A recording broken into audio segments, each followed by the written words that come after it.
In this lesson, we're going to talk about derivatives and rates of change. This first note says, the same limit expression is used to find both the slope of a tangent line at a point on a curve and also the instantaneous velocity of an object.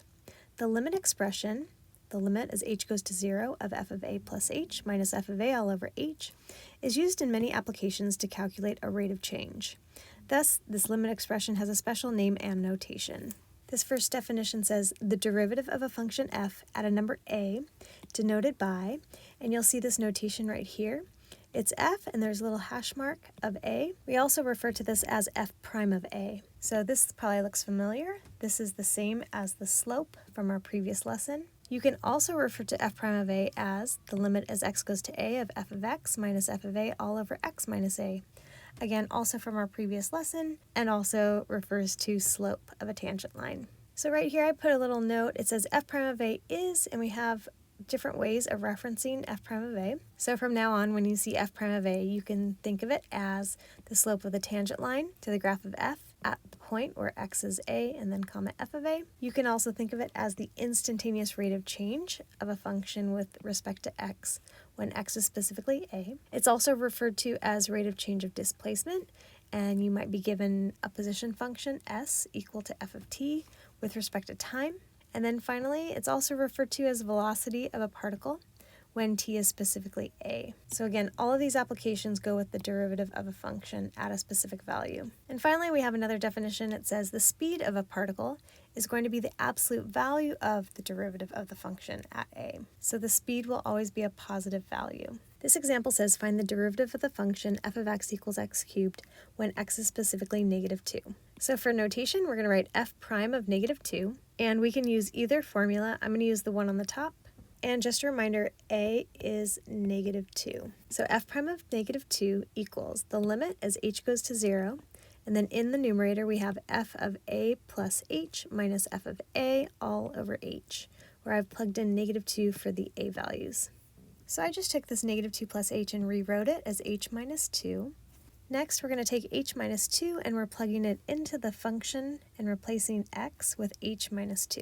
Here we have h minus 2 quantity cubed, and then f of negative 2 is going to be negative 8, so I plugged in minus negative 8. Next, we need to expand this. It's h minus 2 quantity cubed. To simplify this part of the problem, you could multiply it out by itself 3 times and then distribute and combine like terms. But I'm going to actually use binomial expansion. Just so I don't forget them, I dropped the h down already, and then a negative times negative is a positive 8. So again, I just want to work on this part using binomial expansion. So I'm going to write out the binomial expansion for x plus y quantity cubed on the right side as reference. So here we have the binomial expansion for the expression x plus y quantity cubed. Because this expansion is being raised to the power 3, you start x cubed, then x squared, then x, and then no x. The y's do the opposite. There's no y, then it goes y1, y2, then y3. And then you fill in the coefficients using Pascal's triangle. So it goes 1, 3, 3, 1, so I filled those in. This coefficient is 1, then 3, then 3, then 1. So what we're doing is we're using this expansion right here, but instead of x and y's, we have h and then negative 2. So anywhere you have an x, you're going to replace it with h. So by plugging in h for all the x's and negative 2 for all the y's, you get h cubed and then negative 6 h squared, 12h, and then minus 8. At this point, the 8's cancel, and you can see that we can factor an h out of the numerator, and now these h's will cancel. Make sure when you're showing your work on these types of problems that you're using proper notation. Remember that derivative formula is the limit as h goes to 0 of this difference quotient. And so when you're evaluating with limits, you need to make sure to write limit in front each time until we get to this point where we have a polynomial, and to evaluate it, we can use the direct substitution property and plug the 0 right in.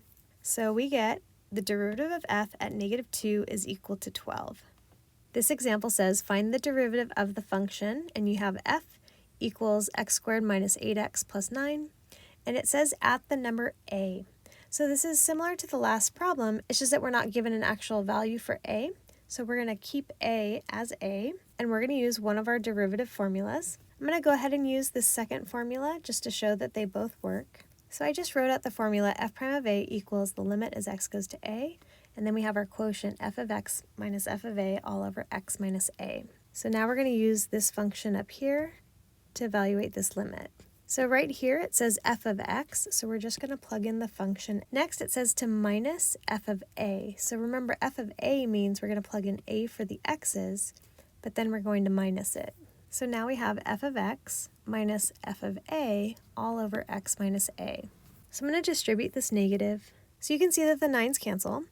And what I'm going to do next is I'm going to move the squared terms together and the non-squared terms in the numerator together. By doing this, we can factor this expression right here as a difference of squares.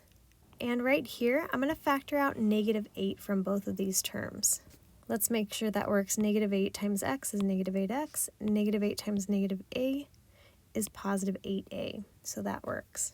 Okay, next, because we have a product here, and we also have a product over here, I'm looking at these two expressions, and I'm noticing they both have x minus a in them. So we're going to factor the x minus a out to the front.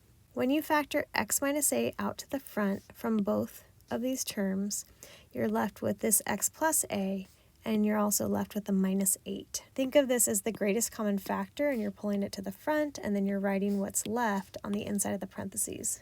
And that worked out great because now you have a product in the numerator, so now you can cancel this x minus a with this x minus a. And now you can think of this as a polynomial, so we can use the direct substitution property.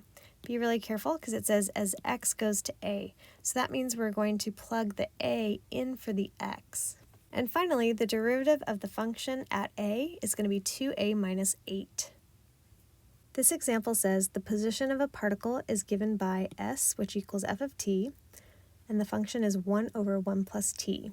It says t is measured in seconds, s in meters. Find the velocity and speed of the particle after 2 seconds. Okay, just a reminder, when you're finding f prime of a or the derivative of a function f at a, you have all of these applications, and one of them is the velocity of the particle when t equals a. And remember, to find the speed of the particle, you can take its derivative and then take the absolute value of it, and that will give you speed. And remember, you can use either of these formulas to find the derivative, but I'm going to use this bottom one because we have a fraction. Okay, I set it up. We have the limit as x goes to a, where a is 2. Then we have f of x minus f of a all over x minus a. So this is f of x, and our function is 1 over 1 plus t, so I'm going to plug x in for t. And then I checked it over here. F of 2 is going to be 1 over 1 plus 2, which makes 1/3. Now we have a complex fraction, so to simplify this, we want one fraction in the numerator. Right now we have one denominator of 3, and the other denominator is 1 plus x. So to get common denominators, we're going to multiply them by each other. So over here, we're going to times by 3 on top and bottom. And on this fraction, we're going to times by 1 plus x on top and bottom. So now the two top fractions have common denominators, so we can combine them. Make sure you're careful with this negative, distribute it to both of these, and then we're going to combine the 3 and the negative 1. So I just took this 3 and then minus 1 minus x, wrote it as one fraction, left the denominator the same. We still have the entire expression over x minus 2. And again, I'm going to go 3 minus 1 makes 2 minus x. And then instead of dividing by x minus 2, we're going to multiply by its reciprocal. So we have times by 1 over x minus 2.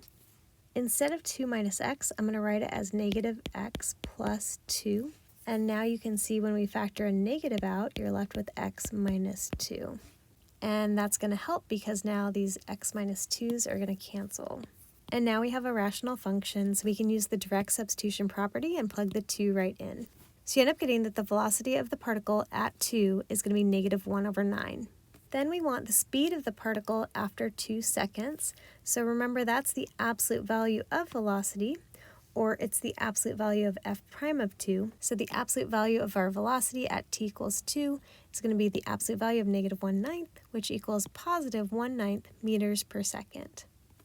This example says a manufacturer produces bolts of fabric with a fixed width.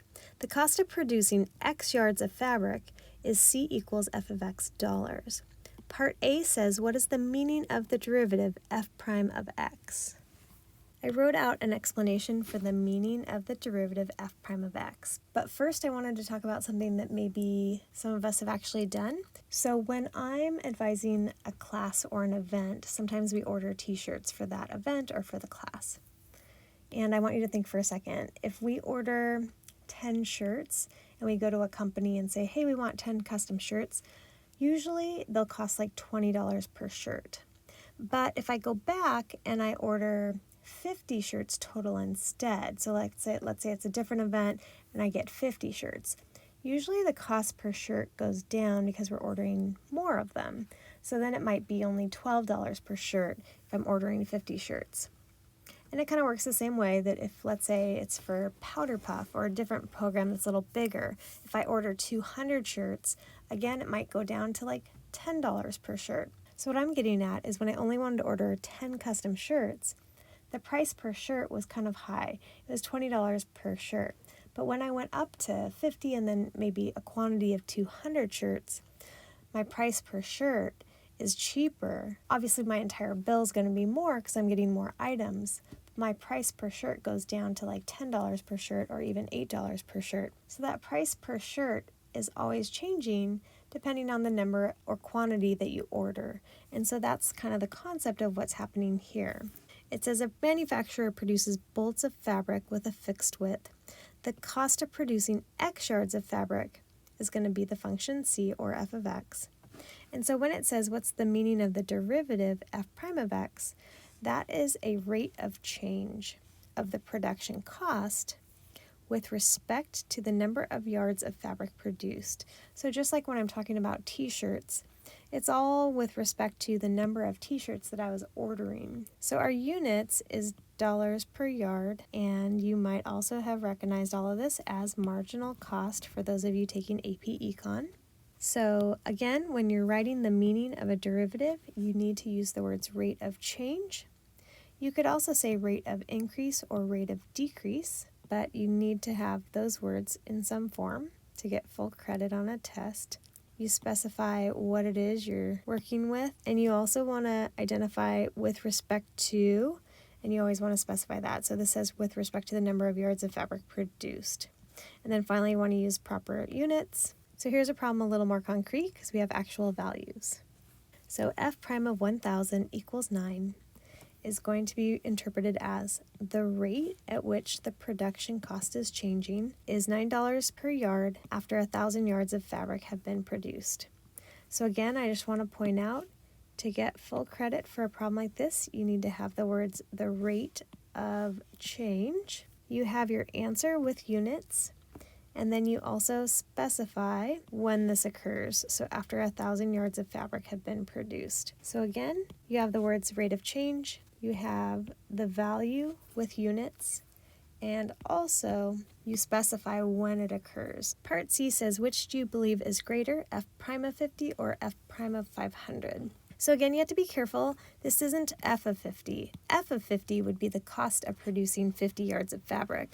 But since it says f prime of 50, that means we're talking about a rate of change at which the production cost is changing after 50 yards have been produced. So again, if you relate this back to that t-shirt example, if I ordered 10 custom t-shirts, they're $20 per shirt. Versus if I ordered 200 shirts, let's say they're $10 per shirt. So the unit price is going down the more shirts that I order. So I wrote it out. When a company first starts up, the more items produced, the cost per item usually decreases. So therefore, f prime of 50 will be more than f prime of 500.